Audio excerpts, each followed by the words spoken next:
First pod. First pod. I think we start with like a little bit of background, kind of about like you and I. So you want to start?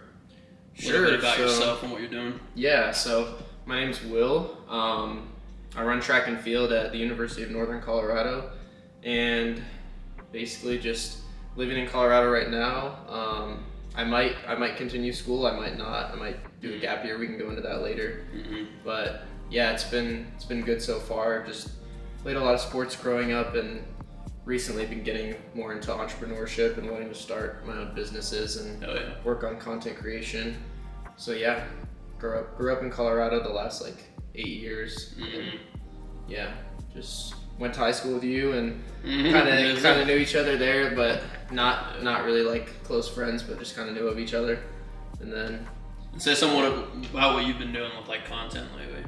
So You've been doing a lot of stuff with that. Yeah, so back in high school, I was probably 14 or 15 when I was first getting into lifting. I started an Instagram page called Will Big Man, which was like a play on. Oh yeah, I remember that. That was your lifting one, right? Yeah. So you don't have that anymore though. So yeah, I'll explain it. So I had Will Big Man, and that was like a play on my name, like Will Bergman. Mm-hmm. So people thought that was really funny. So Yeah. and I had like a pretty good physique for being like 15 years old. Yeah. Just like good genetics and stuff like that. A couple years of lifting, but so I had that page. Grew that to like 6,500 followers in like 11 months. So I was hitting the explore page on that, and that was before reels were even like a thing. So it was just like physique pictures and stuff like that. But yeah, people thought it was like a funny idea, like Will Big Man, because I wasn't even that big. I was like 155, but I was just shredded. Yeah. No, you were shredded. And so that was the thing. Yeah. Yeah, so that was before I started taking track super seriously. And then I went to college and I stopped doing that account for like a year and a half. So it kind of died down to like 5,000 followers. And then I honestly I just switched it from being a lifting account to being a track account. Yeah, that's So what I was wondering. So now that's your track account. Yeah, so I don't actually have like 5,000 loyal track followers, but a lot of people are just still there from when I had Will Big Man. Right, yeah. But, so you probably lost like a little bit of followers over time from switching. Mm-hmm. But now you're kind of, since you're in that now you can start to grow. Yeah, so basically how it went was I was at like around 6K, 6,500 when I stopped doing the lifting stuff, and then it dropped to like 5,800-ish, 5,700 maybe over that year and a half where I stopped, which is basically like the summer after my junior year through senior year. Yeah. And then it dropped down, and then it went back. It dropped down to 5,700. Then I switched it to a track account, and I posted a story and a post and said, thank you guys for like all the support and following me. I was posting every day for like 10 months. So I had like I was getting like 200 comments a post. Like I had loyal people on there. 200 is crazy. That's actually really good. That's when I was really trying to get like sponsored by Young LA and Gorilla, Yeah, but right. it wasn't really for like the right reasons. Like it wasn't really to like help influence people. It was just because I wanted like free stuff and like money. Yeah, right. So it wasn't really for the right reasons. If I'd kept going with it, I probably would have got there like eventually, but I was just more passionate about like track than bodybuilding. So I didn't want to like force bodybuilding content when I was like which I don't even know that you were more passionate about that, but I can see it now since you've been creating that content for a while. Yeah. Because when I didn't even see it for a while, but then I came across the page again, I was like, oh dang, like I didn't even know you were doing track, but I was able to see like how into it you really were.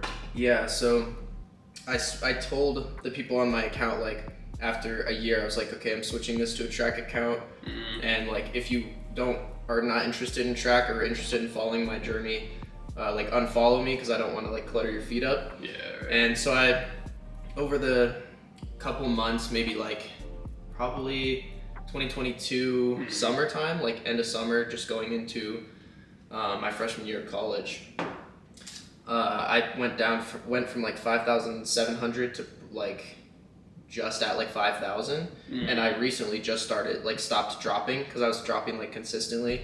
Because I think as people would continue to like see my posts and content, they'd be like, yeah, exactly. I don't really want to follow. Like, so you kind of got rid of the people that didn't want to see the track stuff. It was and like now you thinning get out that platform where you can start to go up from now. Yeah, so now I'm gaining like, I don't know, 10 followers a day. Because I'm losing a lot, but I'm gaining a lot every day from like reels and stuff. Yeah. So I'm just trying to get it to where it's like organic growth and not just like people leaving because they don't want to see track stuff. Yeah. Because it is way different. Like, I'm not posting physique pictures anymore. Like, Right, yeah. I probably lost, like, hella gay followers, like, gay dudes that are, like, trying to look at my physique and stuff like that. Yeah. But yeah, I enjoy posting the track stuff, and I really want to take it to, like, a combination of, like, lifestyle and track, because I feel like I have, like, a really good mindset when it comes to track, and I can like, honestly be educational and inspirational to, like, high schoolers who are trying to go D1. Hell yeah. Because I wasn't, like, the most talented, but I still, like, found a way to make it happen. So yeah, could you ever see yourself being like a coach? Like, not like coach of track, but maybe like a just like motivational coach, you know, kind of coach other kids to do kind of what you're doing. I've never really thought about just like are you talking about like life coaching? Kind of, in a way, yeah. I haven't really thought about that, but I think just like through the content creation, like I am going to be doing like motivational content, stuff like this, like some longer form stuff, like maybe like a consistent podcast type thing. Like, I don't know. We'll talk more about that stuff. You know what you kind of remind me of, actually, now that I'm thinking about it? Hearing you talk and just like kind of doing similar content styles, I feel like, you know, Levi Mack. Yeah, no. I feel like I've been following him. He actually follows me on Instagram. Oh, does he was like one of the actually, OG, I think I saw that. Yeah. He was one of the OG followers to like my lifting account, because I was always supporting his stuff back when he like first signed with like Transparent Labs, which is a supplement company. Yeah, no. I used to rock with them. Yeah. Because like How to Beast was with them, you know. Yeah, they've got Jesse James. Yeah, they've got good. They're a good company too, but You gotta connect with Levi. Dude, I've talked to him about it. Yeah, I've talked to him about it. If I'm ever in the area with him, I definitely will, because he kind of had a rough time, because he was like really hitting like the algorithm and like doing all those. He was just like going up and up and up, and then eventually he kind of just like died off because he wasn't making like the viral content. He was trying to be more like authentic. No, right, yeah, and that's what I see about him that I don't see in a lot of other creators that I really appreciate about him, because you can see how authentic he is and just sharing his story and like his everyday life, you know, and how he's trying to become better. Yeah. And so that's why I do really appreciate him, and I feel like you guys are kind of similar in that way. It's a good comparison. I appreciate it. I'll take that for sure. Levi, shout out if you're seeing this. We'll tag you. Gotta send it to him. Yeah. But yeah, no, he's a good guy. I've been following him for a while. I don't know why he followed me back, but I guess he liked my stuff back in the day. But he never unfollowed. So yeah, he's got a new clothing brand. So he does. He just launched, like, he's done like 2 launches. It's really small. It's got maybe like 1,000 followers on Instagram. It's called Kill Bill. But yeah, look it up later. I haven't heard about it, but I'll have to. Yeah, I don't love the designs of it, but I think it could go in a good direction. Like, I think it could be something that would be able to like give him longevity and stuff in the space, because he just like is losing a lot of followers and stuff, which is probably super demotivating, because he's going more like the Christian route. Like, he's talking about his faith and stuff, being, like you said, being more authentic. I did see him talking about his faith recently. And I guess people like really followed him for like that viral fitness content, and once he went away from that, he like lost a lot of followers. So I kind of feel for him in a sense, because I've seen him like he is really authentic, but he's just lost so much, lost so much social media presence, which obviously that's not everything, but that's probably demotivating. No, for sure. There's like thousands of followers, but they weren't following him for like the reasons he wanted them to follow him for. Exactly. So I wonder if he's like probably happier now, you know, posting what he really wants to post about, and that's all that really matters, you know. Yeah, exactly. So I talked a little bit about my past. Let's hear a little bit about your upbringing, how you got into your entrepreneurship stuff, and just talk about how you started your business. Yeah, so growing up, like, I always knew like that I'd be an entrepreneur. My grandpa actually, he started a rope company for like roping, you know, like cattle and stuff. Okay. He actually grew, I think it was to the second biggest in the world. I think it's the 4-strand rope that's the most. It's used 99% in the industry. Okay. 99% of the time. He's the one who invented it, and a lot of the other ropes too. So he's a really like big time entrepreneur, and I was able to see that when I was younger. And I remember like I would sit him down with a little notebook when I was just like a little kid, and I'd interview him on like his business and everything. And I always said I wanted to be an inventor when I was younger. I didn't really know what it meant at the time, but as I got older, I transitioned and learned that it was just an entrepreneur that I wanted to be. Yeah, kind of like you kind of got like a new understanding of what it was. Like you kind of took inventor in like a different. I kind of connected the dots. I was like, oh, okay, that's how I can, turn this into a lifestyle. And I would tell my parents all the time. I've worked a lot of jobs for how young I am, but every job I worked, like it just felt like soul crushing. Like I just could not stand. Like draining. Mm-hmm. That's how I feel. That's how I feel about like school and like doing classes and stuff. That's why I'm like considering going in a different direction. But yeah. We'll have to talk about that. Yeah, keep going. But yeah, and I would always like tell my parents like, it's just soul crushing. Like I can't do this. Like I won't accept this. My parents would always say like, well, I think a lot of people feel like that. We don't like working jobs, and it's kind of what you got to do. Mm-hmm. And I always kind of just had my eyes set on, not accepting that, and kind of just saying, well, yeah, that's cool. Some people might accept that for their life, but I'm never gonna accept that for mine. I went through a lot of like deep trauma when I was a little bit younger, which I'm thankful for because it's like it turned me into who I am. Mm-hmm. But I kind of just ever since that point in my life decided that I never want to go back there. So. Yeah. When I was at that point in my life, even though I was young, I set these goals that this life that I wanted, that I knew was going to make me happy. Like I would never stop until I hit that. Basically. Yeah. So I started like several different like companies like throughout high school, like little things that didn't do well, like a jewelry company. I mean, I honestly like I vaguely remember you trying to like start up kind of things like that and like hearing about it because I would see like Colin, who's one of our friends, shout out Colin. I know you and him have been like boys like all throughout high school and stuff.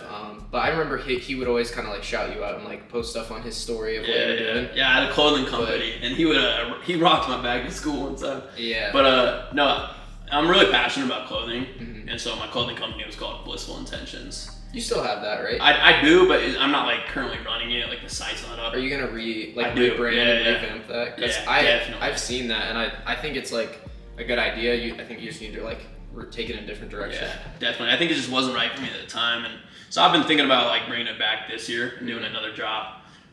But the company was kind of just about like blissful intentions. Living a life that makes you happy. Always like chasing and trying to like live that life. So since I'm so passionate about like self-development and everything, that's kind of what I wanted to do. Is I wanted to inspire people through clothing with messages on the clothing. So it's definitely something I want to wrap around to again, and bring back. But right now, what I've been doing for the past couple years is construction. And then the past year I started up my own construction company, doing just like interior residential remodels. I was taught by my mentor like 2 years ago is when I started construction. But it was only last year I really started doing something for myself. And actually only 3 months ago I was working for a company still, and they ended up firing me actually. Really? Yeah, they ended up firing me because he actually said in like our exit interview, because I went in because I was really disappointed. I was making like decent money with them. It was okay, not great. And he said that he was actually intimidated by my business. He thought I was like taking time off to work on my own business and stuff, which I wasn't.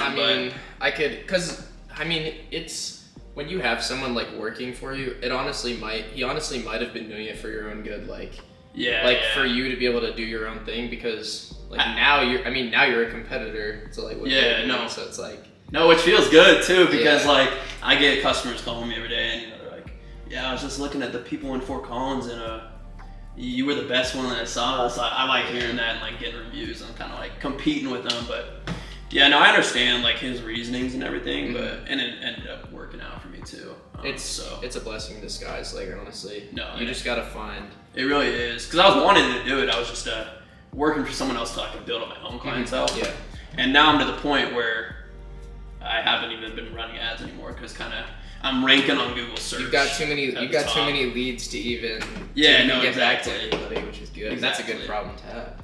Yeah, so that's kind of what I've been doing for the past little while. And it's not what I want to do forever, It's kind of just something to make more money right now. That way I can fund the other things I want to do. That's kind of the spot I'm at, because I guess I am like just 1 year behind where you are in terms of like age and stuff like that. So I'm 19 right now. Are you 20? Yep. 20. Okay. Turning 21 in January. Okay. yeah, I turned 20 in December, so I mean we're pretty close on like a 1 year difference. But like my parents were actually asking me like today, I was like, I'm going to hang out with my friend Dawson. He's like an entrepreneur and stuff, and they were like, do you know him from high school? I was like kinda. I kind of met him through Connor, like a mutual friend. But was it Connor? I was trying to remember earlier. Well, like, we definitely knew of each other in high school. Yeah. You know, we just didn't like talk or anything. I think maybe it was Colin though, because I remember meeting you one time at the gym. Like I remember like dapping you up and being like, "What's up? I'm Will." Yeah, And we probably didn't mean it. Well, and we kind of connected over like Young LA. Like we'd see each other wearing Young LA. Anytime, cool. anytime I've met way too many like gym bros, I guess you could say, like at the Y in Monument, from literally just saying like, "Yo, I like your clothes, bro." Like, no, right, yeah. Because I was like super into promoting them like first when, you know, Sush, I'm sure, like Brandon, when he was doing like TikTok for the first time during quarantine, like 2020, that's when I was like going hard on the social media stuff. I was like one of the first people to follow him in like Young LA. Oh, really? So I followed them when they were under 10K followers, and they just hit 1 million like 2 days ago. Damn. I don't think I followed Young LA back then, but I did follow Sush. When he's more making like the TikToks where he's just holding his phone. He was like, "What's up, pussies?" Like, yeah, no, that is what he would say. Yeah. He said, "What's up, pussies?" Like, and he was just saying the craziest takes, and he's got loyal fans, but yeah, he's just rolling in money now. So he's living a different life now. But been golfing a ton. So, yeah. Dude, I want to get into golf, but I need to make money first. So yeah, it is an expensive sport. Golf is. But yeah, I think that's kind of how we met, just kind of through the gym. We already knew each other, but yeah. But then so like, essentially we kind of like knew of each other, got like a little bit closer, and then like over the past year, I'm always just like responding to his stuff like on social media. Anytime like I see him post something, I'm like, bro, this is the kind of stuff I want to do. Like, keep it up. Yeah. Just like commenting and stuff, and then same thing for you. Like when I posted my thing about. I've appreciated just seeing what you're posting, and it's been inspiring to me because I'm wanting to start making more content for it, you know. But I haven't known where to start. But I think that that's one reason like why I'm doing this is because I want to have like these deeper conversations with people, you know, about entrepreneurship, business, self-help, growth, you know. But I don't know a lot of people that are into this stuff. Yeah, you know? exactly. But I feel like you're someone who is, you know, into this stuff, and you're doing big things, you know, and you're just someone I can have one of those deep conversations with. And I've, like I was telling you before, like I've kind of always like self-sabotaged myself by saying like, oh, I can't find these people, I can't connect with people. Yeah, it's just, and then eventually you just realize like those are just excuses for like me not wanting to like take that leap. But you gotta exactly. You just gotta do it. Like we don't even have like all the you know setup that we need for like. We took like I don't know 30 minutes to even get this angle right. Like you just gotta go. You just gotta do it. Yeah, really. And that's why I started my YouTube, because I was sitting there in first semester of college. I was like, dude, I have this itch for like to make content to like, because I've watched I guarantee if you counted up how many hours I've watched on YouTube, bro. Really? It's probably like 1 million for my life. It's so now you gotta be one of those guys. And you're either a content creator or a content consumer, and I would rather be a content creator because I want to put my message out there. And I've got so much inspiration from people that I watch, like you were talking about earlier, like Mike Thurston, like the lifestyle he lives and like the stuff he promotes is like, it's genuine. And like I found him through fitness, but I stayed watching him through his educational content and like just like growing up like as a man, like to be like a strong man and independent man, like in today's society, and like staying strong-minded and being willing to take those risks and stuff to like elevate yourself like in your life. So I like how you talk about like inspiring other people, because that's kind of why I'm starting to do this too, is because I mean my dream is to kind of be a life coach, just help other people in their journey, you know, live better lives, better and happier lives. And so I feel like I have a really good position with what I've been through and what I'm doing right now to coach other people, and I just want to share my message, you know, inspire and motivate people. So I understand you on that. It's like kind of what you're doing is like you're taking steps, like you're doing different endeavors to try and build up that resume, like that internal resume, to where you can be able to help other people take that risk. Because if you can help them take that risk, because you were there in that position, like I'm sure it took like a leap of faith to start up like you have an LLC for daily home services, right? So I'm sure it took like a leap to Like, you're not in school at all, right? No. So, I was for a little bit, but I dropped out. So you dropped out of school, like that's a leap, bro, in itself. Like, I mean, I only tried school because like I was there in Fort Collins, and bro, everyone's pushing on me because everyone around me goes to school, but it's not for me. It's just not for me. So the thing that I don't like about college, you were saying it way earlier. You were saying like you didn't want to just take the easy route, and like everyone's okay with being comfortable. But at college, bro, I felt like I was like confined in this little box. Like I didn't have my car up there because my parents didn't want me to like use like a bunch of gas and like have people take advantage of me driving them places. Yeah, right. And, like have to drive like drunk people and all that. Yeah, right. So, and like I was fine with it. Like it would have been nice to have my car, but so I felt like confined on campus because I never left. I did the same thing every day, and going to class was draining. And some people like that. Like I would talk to my close friends, and they're like, I mean, it is what it is. I'm just gonna like get my degree, and then I can like work, and it'll like I'll just like have fun while I can. And like I never understand like I understand like having fun, obviously, but like the frats and stuff, bro. Like I would never want to live like that. Like living for the weekend is so. It's so weird to me. Like these are like this is your prime, bro. Like in college, I don't want to waste that time sitting in front of my computer doing Canvas quizzes. Yeah, it's interesting how we get a little bit older, we can start to see, you know, the way people live their lives differently. Some people get more sucked in as they go, though, which is the crazy thing. Like I would have like friends back in, because something I always think about that's kind of sad, but you can't think about it too much, is like how fun life was in like middle school and elementary school, like how carefree it was, like no responsibilities. You didn't worry about anything. Like the world wasn't crumbling. Like even like before COVID, things like seemed simple, but now there's weird stuff with like it's just weird stuff with like, you know, all like the government conspiracies, like all that stuff, just like our country heading in a weird direction and stuff like that. I'm not educated enough to go into that, but like but that I consume a lot of that kind of content just because I'm trying to stay like alert and trying to stay like I'm trying to get into a position where I don't have to worry about like a financial like collapse, or like I don't have to worry about not being secure, like being able to support myself. For sure. And some people, as they grow up from like middle school, elementary school, they're super carefree, like they want to have a fun, fulfilling life, and then they go through high school, and then there's a lot of pressure obviously to go to college. Because I would say, I mean, now there's a lot of these scholarships that people are getting are like incentivizing them to go, but college wasn't even close to as expensive as it would be without the scholarship before. They're raising the prices, but then they have these scholarships to make it seem like it's less, but it's still more than it was before. And you need college less now to get a high-paying job. I just don't know if it's worth it, because like for you're making more money than people are. You're making as much, if not more, than people are paying to go to school right now. So some people are going into debt. No, but that's kind of the funny thing is like, and you're happy. I'm starting to talk about it less because I don't like to like piss people off about it. But honestly, like the amount of money I'm making right now, is more than the people going to school to do the same thing will most likely ever make. Exactly, and they might be going into debt, or they're making their parents have to pay for their school. I don't want my parents to pay for credits that I'm taking when I don't even like it. Why would I waste their money? Hate going to school. The only thing keeping me in there is I do want to compete. Like I do want to compete in track, because that does like fulfill me. Like I love entrepreneurship and all this, but I still do love sports, because like I'm obviously not going to be able to play forever, because I'm not going to go pro. That's not an interest of mine. I think I could do it like eventually, but I don't.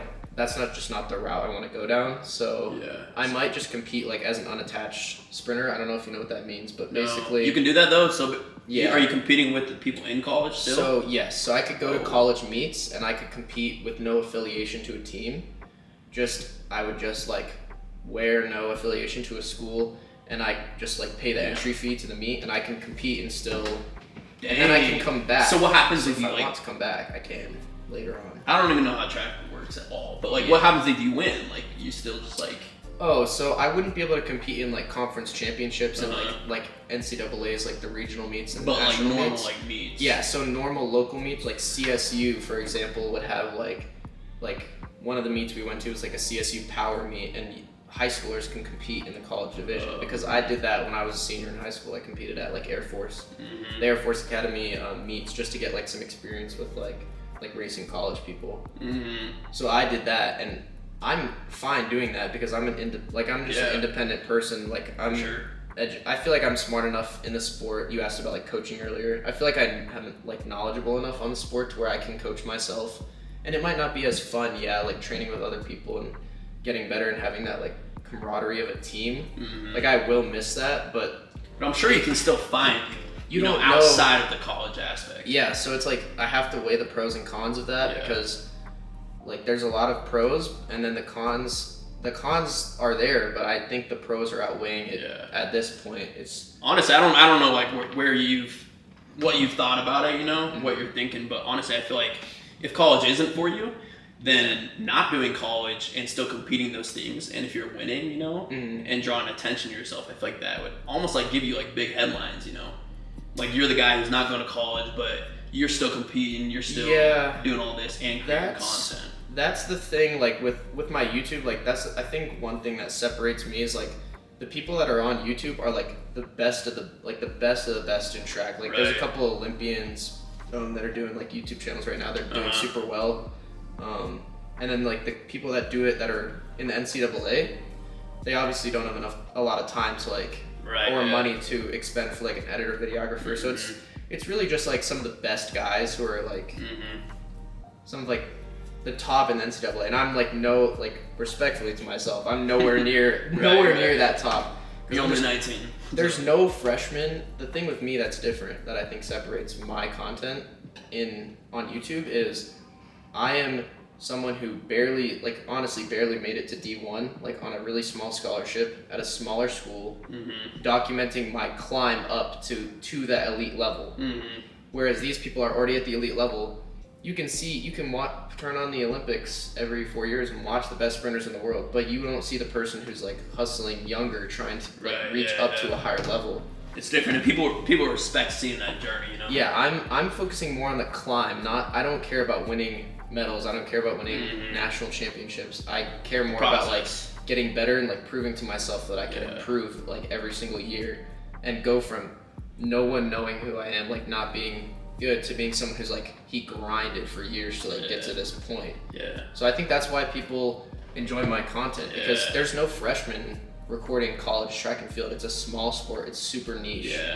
Damn, dude. I love that. I love hearing that, because like seriously, people think you just gotta, and I've done that all the time too. Like you gotta already be in the position to start. People think you have to be rich, super good at what you do to get big. People want to see that every day. Like everyone is a human being. Like there's so few people that are at the top like that. It's those people working up from the bottom. People want to be able to relate to you. They're gonna connect you on a deeper level. It is a smaller audience. People would rather watch a pro sprinter, probably more people, but I would rather have that audience who's trying to like work up from the bottom. And I've already seen it. I didn't know if it would be successful at all, because like I'm not gonna draw those eyes of like, oh, he ran that crazy time, I'm gonna go like check out his social medias. But they're kind of like watching, if they stumble on my content once, like I'm using like good thumbnails, good titles to try and get people to my content, but I don't want them to stay for how like good I am. I want them to stay for like my hustle, my personality, and like the educational value that I'm like providing to the people who are watching my videos. So I saw that with that third video I was telling you about earlier. It got 10,000 views, which in a lot of watch time. It got like 600 hours of watch time, which is a lot. How long is the video? 8 minutes. Oh damn! Wait, so how many hours? 600. Holy shit!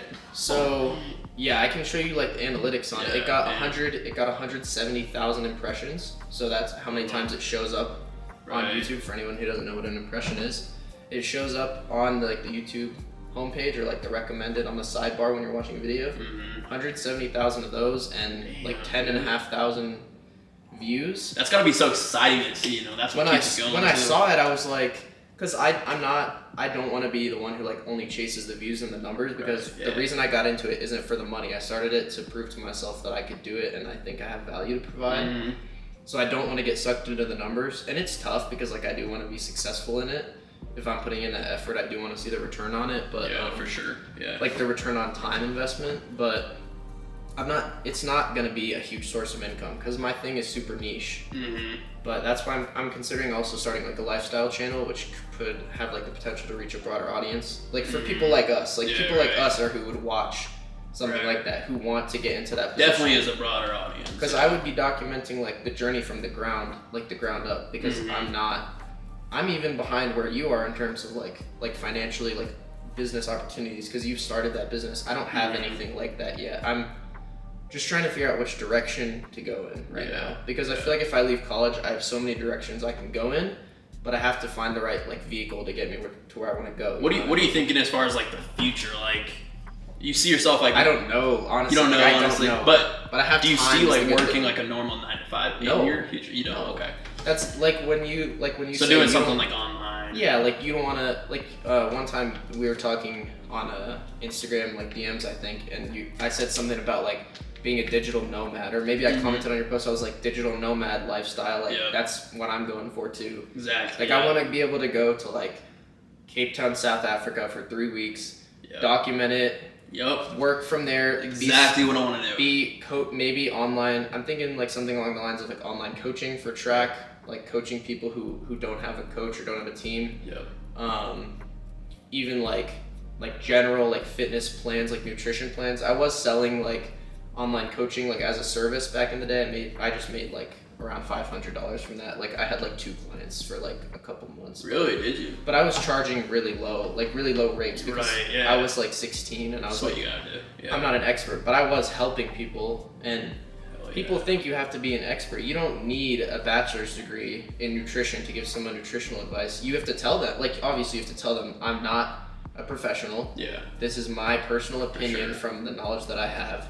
But I do believe that I have more knowledge than 1 year through my degree of college. I feel like I have. I know a lot about practical experience because I've like been through these different avenues, and people think you have to be an expert. I think it's funny that like I see it from like a lot of adults and everything, that they think that college is like the only place you can learn. You know, the amount of times I've had adults say like where are you going to college? You know, I'm like, oh, I'm not going to college, and they're just like, oh, you know, you have like adults judge you because they think that's the only place you can learn. I do understand it because they are from like a different generation, so they don't see it through you. But you'll pull up your bank account, and then their heads are like, oh, what do you do? Like, for sure, right? It's like, and it's not that I don't like learning. Yeah, I'm obsessed with learning. I love learning. I read all the time. I watch a ton of podcasts. I like learning about what I'm passionate about. I don't like learning about stuff that the curriculum needs me to learn. I don't care about ancient Greek history up to 689. It's 1689. But I have to sit in that class and use ChatGPT. Sorry if my parents are watching this, to write my essays, and I'm still getting a 90. And these teachers are saying, we can detect plagiarism. You're not even putting enough effort in to detect plagiarism because I'm literally cheating this entire essay and getting a 90 on it. It's like, I can get an A in these credits and pay thousands of dollars, but I can make thousands of dollars and not take these credits and be happier. Like there's so many pros. There's so many easier ways to learn that information. And it's okay for people to be in college. Like if college. I'm not saying there's anything wrong with it, because like, you know Edward Speller? Yeah, Eddie. He's one of my close friends that I live with. But anyways, like it's been fun to see that like he's going into finance. You know, he wants to work for a company, and his dream is just to have a secure job. And if he wants to work corporate finance, and if he's happy with that, that's good. That's good for him. Exactly. But people who can't thrive in a college environment need to get out and find something that makes them happy. For sure. So that's one direction you would be able to go as like a life coach, like helping younger people, like not even like charging them, but just like mentoring younger people in your life that are like related to you. Like, absolutely. Yeah, that's something that's a really interesting aspect, because that's something I've tried to start doing, you know, is I've looked at myself in my own life and been like, in order to do this for other people, you know, and in the future monetize it, I gotta be able to have an influence on the people directly in my life right now. Exactly. You know, you can't overlook It's practice. that. It's practical experience. You're getting experience, and you're already helping them. You guys are learning together because you're learning how you can actually apply like what you've been through to people in your life. And then once you go, because you already have a connection with them, it's easier for you to talk to them and like relate to them when you know their experiences. But then when you go out and actually talk to like random people that are like paying you for this, you'll already have that experience, that comfortability experience with the people you know. then you can apply that to people you don't know based on their situation. So that's cool. Yeah, we gotta make a quick topic shift real quick. But we gotta make a quick pause. 1 second. Okay.